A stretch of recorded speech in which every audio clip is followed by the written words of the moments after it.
So, apologies in advance. I'm kind of going to go rock nerd on you today.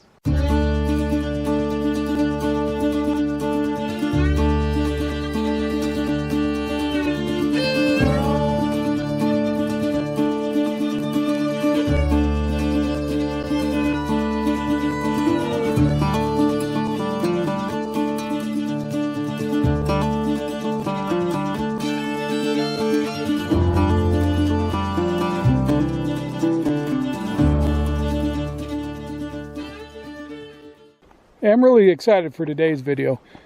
I'm taking you to a mine that I've never been to, and so it's fairly high up here in the mountains. So let's go check it out and let's explore together on this one.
So, this is the first signs of the Argonaut mine.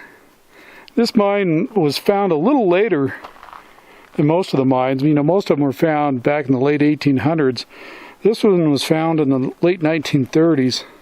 Time out for a second. After I got back, I did a little more research. I found some documents from the Office of Mineral Exploration. Went into some background about this mine, and I'll go into more about this OME stuff here in a minute. But this mine was actually kind of found around 1890 to 1900. Hardly any development work was done during that time period. It wasn't until 1938 when John Arthur come in and promoted the mine, kind of got it up and running, put a mill in. So just to clarify, it was actually found early on. Just really no development work done was until later. Carrying on. And they also did some more development work, I think it was in the 60s.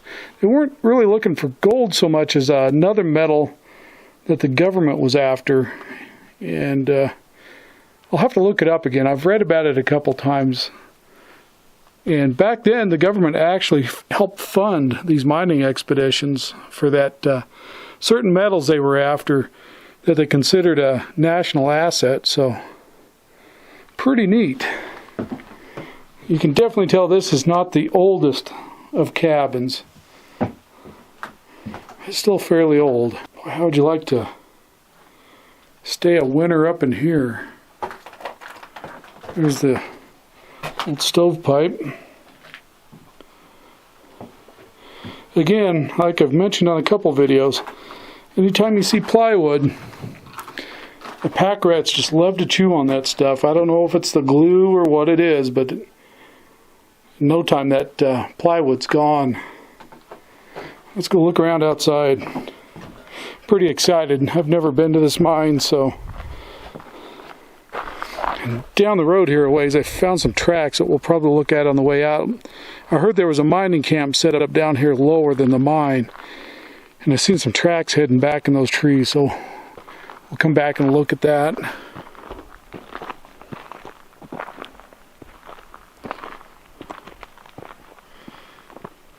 If the floor wasn't so messed up, you could make a nice little snowmobile shelter out of that. Very cool. Let's go on up. I think the lower tunnel is right above us here, I think.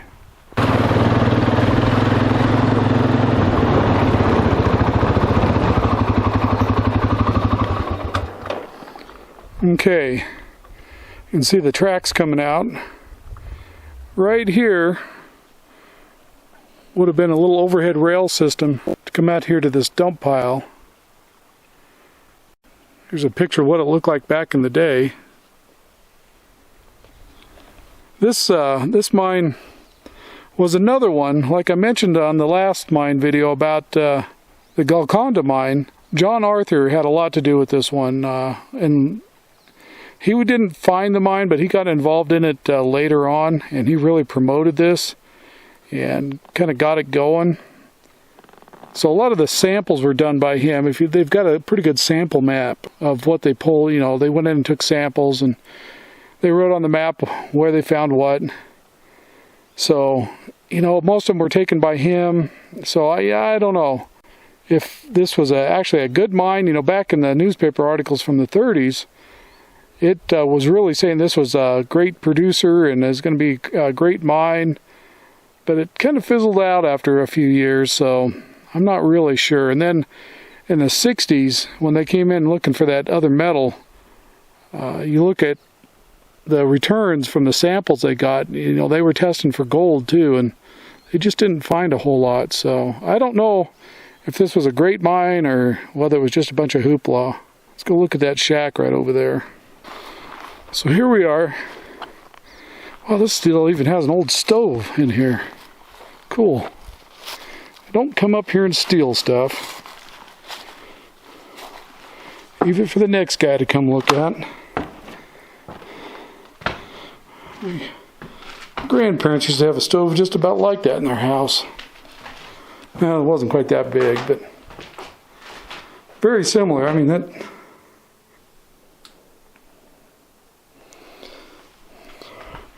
pretty dang cool. Of course, everybody's got to put their name up here. You can tell the house is starting to twist a little bit. Evidently, in the last few years, writing your name on the wall has become very popular up here. I don't see any real old dates. About the oldest I see is 2010. Here's some 08s. Here's some Skidoo guys. Must come in here snowmobiling. Cool. Recliner even. Uh-oh. I did a vandalism.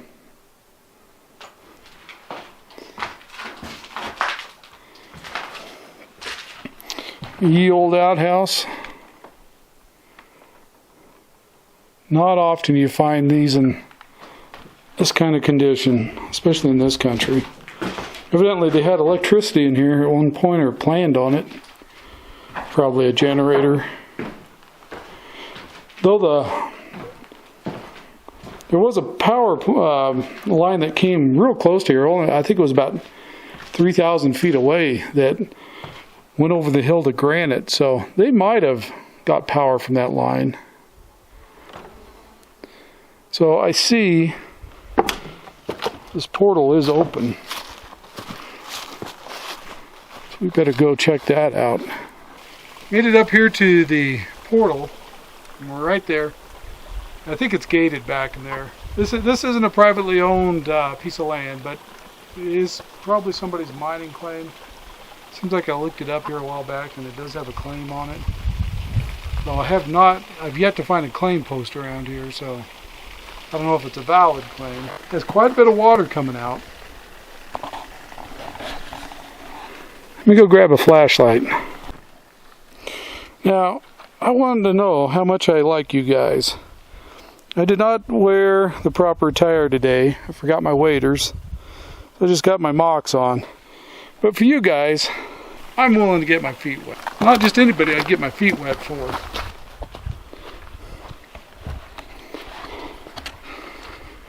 So I know this was a crosscut back to the vein.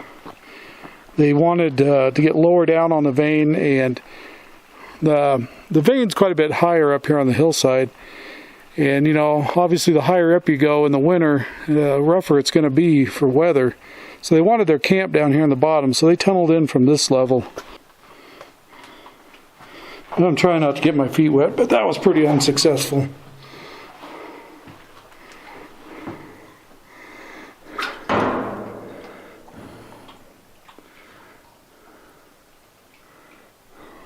Quite a bit of water. I'm trying to get the camera up close enough I can see through that grate. There we go. And if I remember right, this goes back, I want to say 1,500 feet. I'd have to look at the map again. But there's like 2 or 3 parallel veins, and then they cut one vein and then they dug back to the other vein.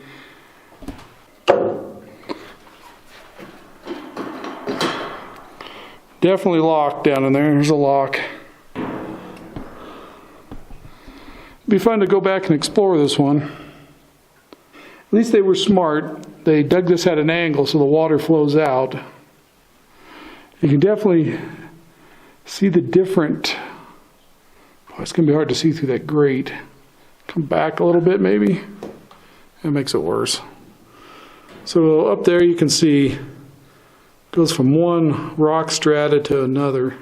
Well, dang, this one's in good enough shape. I wouldn't mind exploring this one at all. Who knows who has that lock? Because I think the guys that had it, like 10 years ago abandoned it. It's been sitting as an abandoned claim for quite a while. And whoever's got the claim on it now, I'm not even sure they've ever physically been here. I kind of think it's one of those guys that just go around and files claims and then sells them to somebody.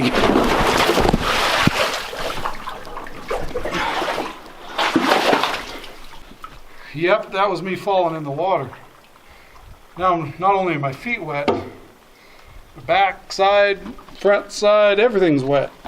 It's okay. You're worth it. It teaches me to walk on slick rocks. It was hot today anyway. So, getting wet's so much fun. This part of the mine is a crosscut tunnel. What that means is they weren't really following any vein or anything here. They were just cross-cutting through the rock to get to the vein. The vein's back up here quite a ways. Once they got back to it, they kind of stoped up. And from the map, it looked like maybe they already had some winds as drove down from up above. So we'll go up to the upper parts and see if those are open. I kind of have my doubts about that, if they're open. This here, they dug this into solid rock. There's nothing really to slough off around it and plug it up, which is nice. I mean, there's some pretty good fractures in that. But for the most part, that's really stable. So there's the tailing pile, and most of what you're going to see down here at this level is granite or granite diorite. They were just tunneling through it to get to what they wanted. And I think most of the material that they were actually after, this snow shed that they had, it went out there a ways. So I think they dumped all the good stuff out there, probably hauled it off. They hauled several carloads, train carloads of it off to the smelter. So, this wasn't a huge mine. I think total workings added up to around 2,000, maybe a little over 2,000 feet of workings. Yeah, it could have been a little bit more with this crosscut tunnel. One set of rails come out over there. It's like somebody tried to put some pipe in to divert some of this water off. You can tell here on the waste rock pile, this is, for the most part, all granite. Or granodiorite, if you want to use the correct term.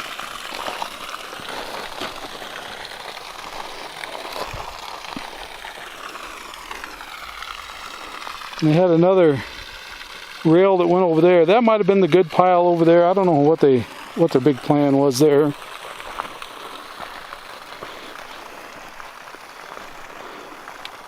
So up there on that hillside is where the vein actually was. We'll go up there in just a minute. I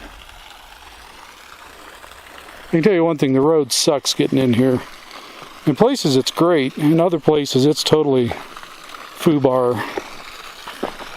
Okay, just up a little higher, only a couple hundred yards up the hill from that portal. And I think I found the remains of the original mill. Oh heck, Sweet, sweet, sweet.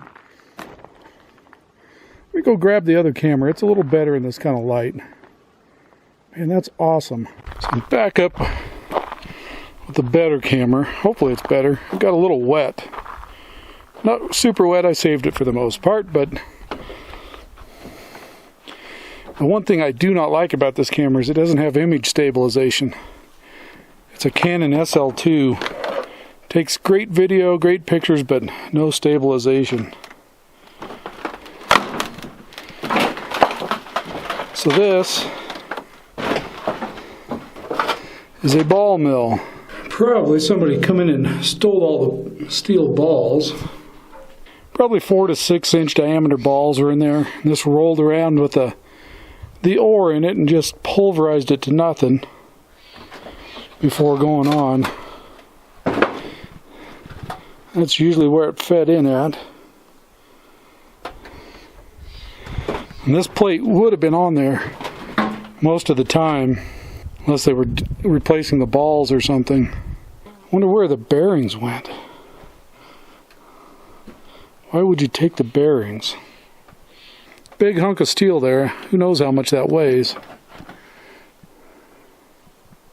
That big drum. And over here.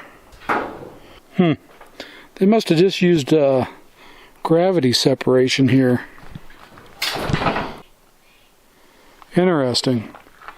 Some more foundation down there. There should be a jaw crusher or something to get it ready for the ball mill. Let's go see if any of that's still in there. Pipeline coming down the hill. Well, this looks like it was just an ore bin, I think. But I don't see a way to get the ore out. Interesting. Not exactly sure how their setup worked here. Usually right there in the middle there's a door that they could release the ore down. So this mine, like many of the other ones around here, they were mining right in the contact zone between the granite and argillite. This stuff here. Like I explained on the Golconda video, this argillite would get kind of munched up where it was close to that intrusion of granite. And then it would get cemented back together with hydrothermal fluids that come up full of mineral. And that cemented area is what they were after, that little fine veins going through it. From what I've read about this one, it was similar to the other ones. This little ring. It where there was actually thick quartz veins, it was, not great, and where it was brecciated argillite, it was a pretty good ore. So there's that part of that mill. It's kind of baffling to me. Like I said, usually there's a jaw or a cone crusher or something before the ball mill. I sure don't see any sign of one. You can tell some of this has a high iron content in it. Almost looks like it's just rusting away. Right up here above this, I'm still kind of scratching my head, but it's interesting anyway.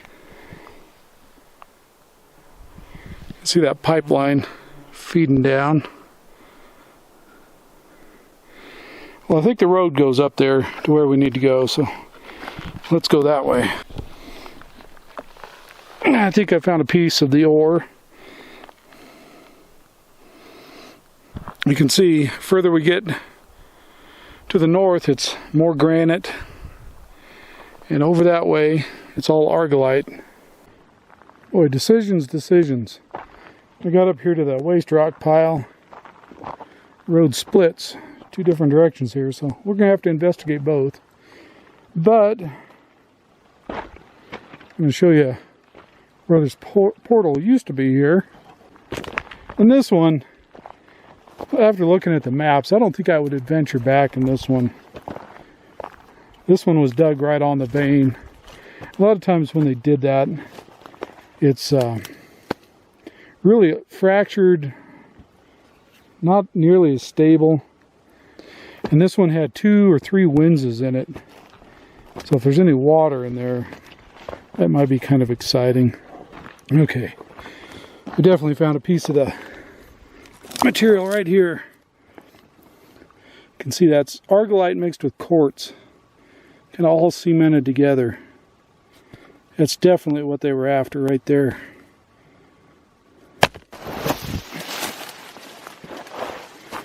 Yeah, if you had a backhoe up here, it'd take you a few hours, but you could open this back up. But you can see the ground that it's dug in on. Unless you put a lot of timbering in or some culvert pipe or something, this thing would look just like it does now in no time. I generally don't like venturing back into portals with this kind of ground right around the outside of them. It's just too unstable. Like the one down below where it goes right into solid rock, good to go. Something that looks like this, boy, you're just asking for trouble. Well, I was just about to hop back on the four-wheeler when I spotted some more tracks over here. We'll find out what this is about. Maybe this goes back into solid rock. And if it sounds like I'm breathing hard, it's because we're up here about 8,000 feet today. Looks like a bear cave to me. Fairly solid rock up there. Not super solid. Let's go up there and take a closer peek. This was gated off. I think this was actually the main tunnel before they dug the lower one. You can see all the air lines and stuff heading back in there. It's almost 7 o'clock. I don't have my waders.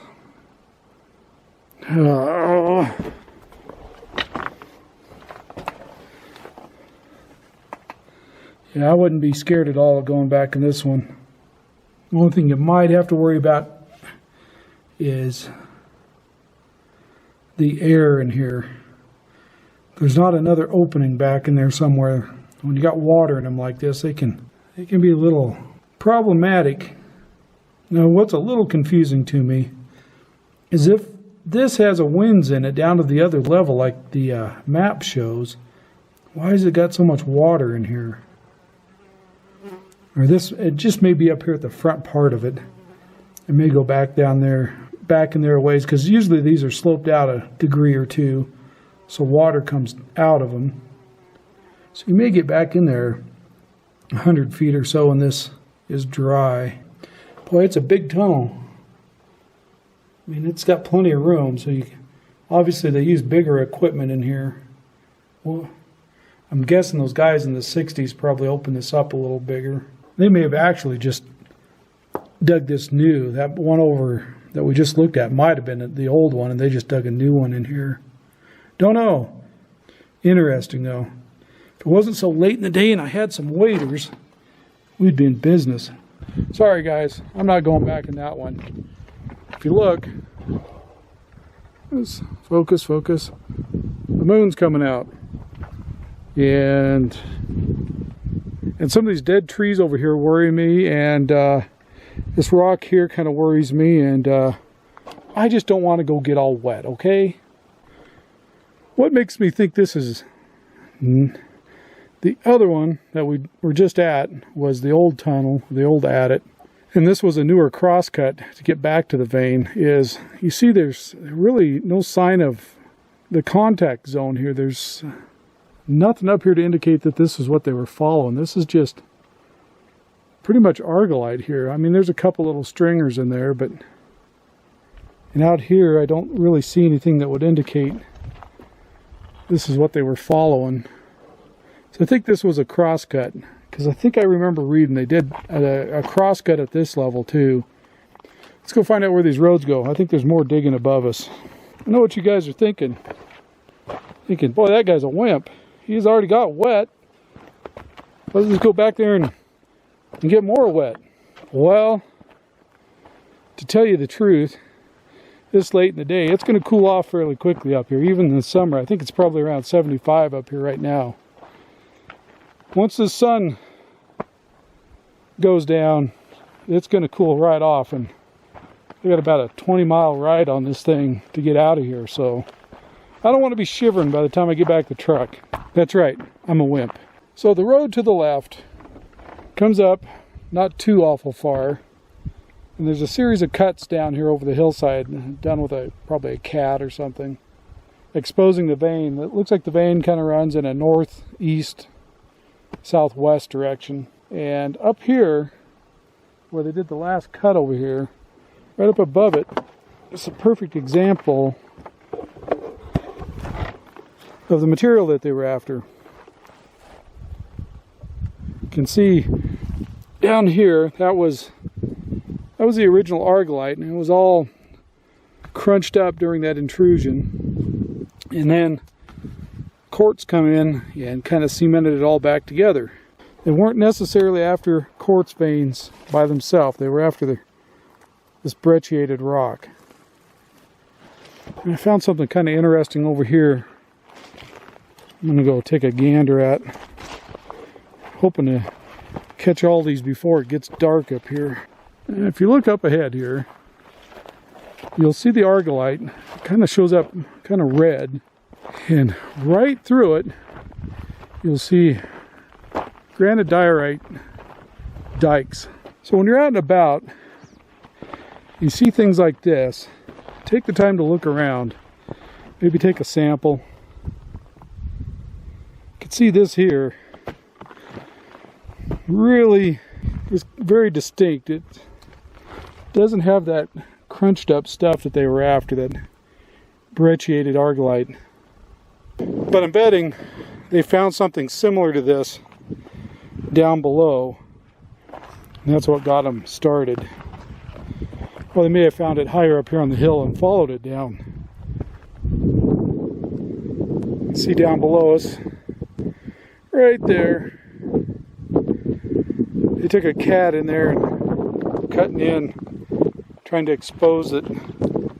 Real clear, those dikes in here. Fairly clearly defined. So I came up here, I don't know, this might be 3/4 of a mile above that mill down there. I was wondering why in the world does this road keep going? I couldn't see anything up above me, but sure enough, here's an adit. Not sure if it's part of the exact same vein or one of the parallel veins. It actually looks like a pretty decent sized waste rock pile.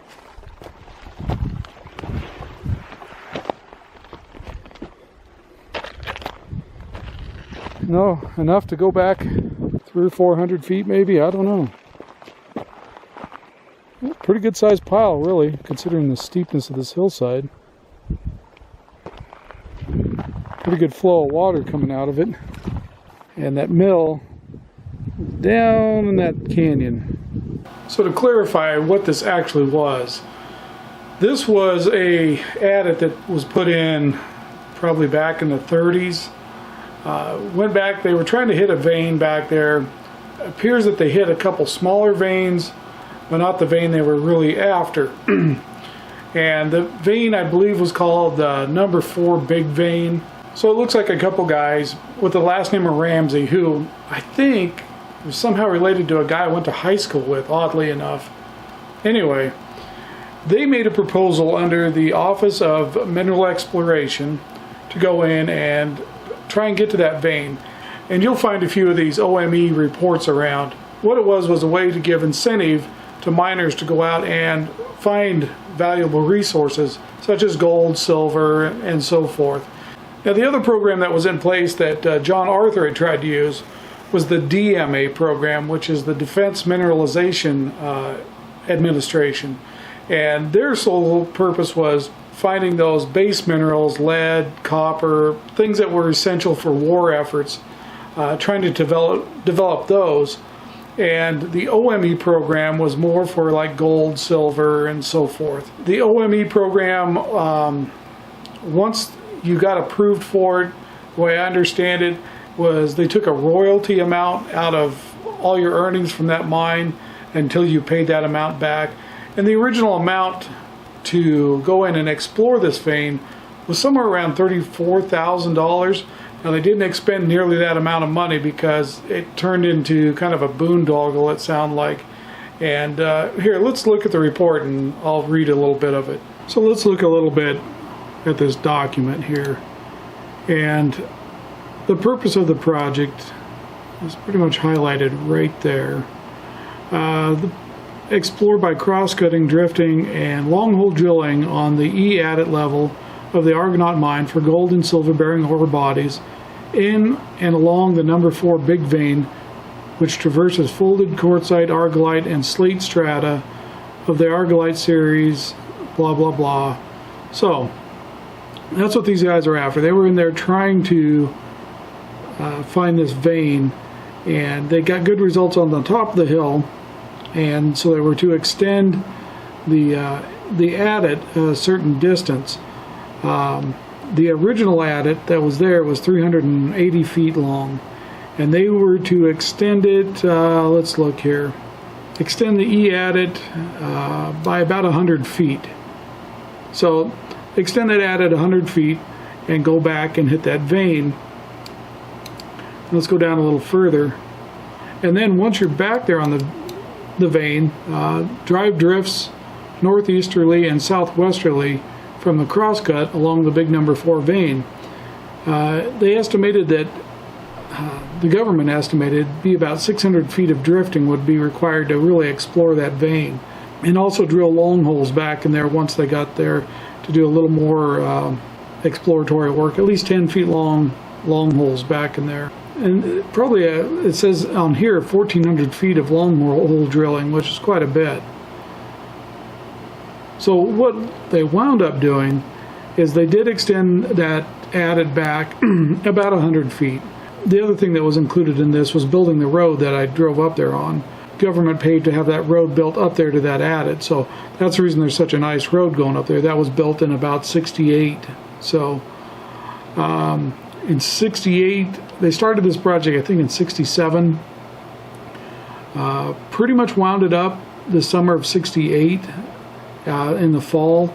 They come back the summer of 69 and was supposed to do some more drifting, but it didn't get accomplished. Yeah, here it says in 1968 the crosscut was advanced 109 feet. Cool. But only 16 feet of drifting was done on that vein. They were kind of harsh on these guys when they wrote their report. Early on, a little more into this report, the field notes from some of the government folks, evidently the one guy, I think it was Frank, got a new mucking machine up there, and the first day he used it, he cut his finger off with it. So that was in the report, and evidently he just went right on working. He taped his finger up and what was left of it and kept right on working. And here it says the operator was capable of driving a crosscut in massive rock, but did not seem competent to cope with the faulted ground that needed support. His apparent lack of experience in driving openings in heavy ground made him uncertain on how to proceed, and he appeared to be afraid of attempting to go through heavy ground. When they talk about heavy ground, that's ground that needs support. It won't support itself. So evidently these guys were not super experienced at the time of driving tunnels or adits into ground like this. So they got back in there. If you really read into this, they got back in there. They hit the vein, but it's a fault line, and a lot of water started coming out, and it needed immediate support. So they weren't really prepared for it, and I think it just flat scared them, and so they backed off the whole thing. So, there could be a possibility there could be some pretty good gold in that vein, because these guys only drifted 16 foot on it and only took 2 samples out of that vein. Who knows what's really back in there? Now here's some interesting maps from the same report. These old reports, if you can get your hands on them, are super interesting. Lots of good maps usually involved with them, especially the ones that were done in the 50s and 60s. The maps are a lot more accurate. And for instance, this map here, we can see right up here, that's the adit that I'm currently standing at. and the one that they dug back on the hill a little further. And down below here, you can see the this adit that they punched in. This is the crosscut that's gated. And here's the upper level right there. And the mill was right there. So you can see, I think this was the collapsed adit, and then at some point they drove another crosscut in, probably right about right here. The one that I wanted to go back in but didn't. So you can see there's a fair amount of workings in here. And the other thing I discovered in this report was around 1974, because these guys were still under contract, I think it's for 10 or 11 years with OME. If they go in and find anything, or they lease it out and somebody finds anything, they have to pay a royalty on that. Well, in 74, they leased this out to another company out of Canada to go in and do a bunch of exploratory work. So I think that's another reason a lot of this is in really good shape up there. The tunnels, the adits, a lot of it was rehabbed in 74. Looks like they were up there between 74 and 76 doing some work. So there's the backstory and all that, and what OME and the DMA programs were. So hopefully that was kind of helpful. So that kind of wraps up my visit to the heck mine am I at? Argonaut. I must say, I'm pretty happy to come up here finally. Seen it on maps for years and keep thinking to myself, I got to get up there, I got to get up there. I was really happy I could bring you guys along for the ride today, finding this for the first time, even though I got a little wet. I've dried out pretty good now though, so the ride out's not going to be too bad. The camera kind of lightens things up quite a bit, but it's starting to get kind of dark up here. Should get back to the rig about dark 30. These little structures that are left up here is super cool to come visit. I hope they stay for a while. This one looks like it could withstand some more. The floor's in pretty bad shape, but the rest of the building, not too bad really for this age. The other building up above is starting to lean a little bit. Maybe one of these days I'll come back with some waders and we'll go back in that one upper adit and see what's back there. I have a pretty good feeling it's dry once you get back in there a ways, and I think the water's just right there at the portal, so we'll go back one of these days and explore that. I just can't help but marvel this thing. It's cool, you know. I just really like seeing these still left. A lot of them have been burnt down over the years, so seeing one that's still up here, big thumbs up. So hey, as always, thanks for watching our videos, taking the time out of your day to give us a thumbs up, and we'll see you on the next one. Have a great day.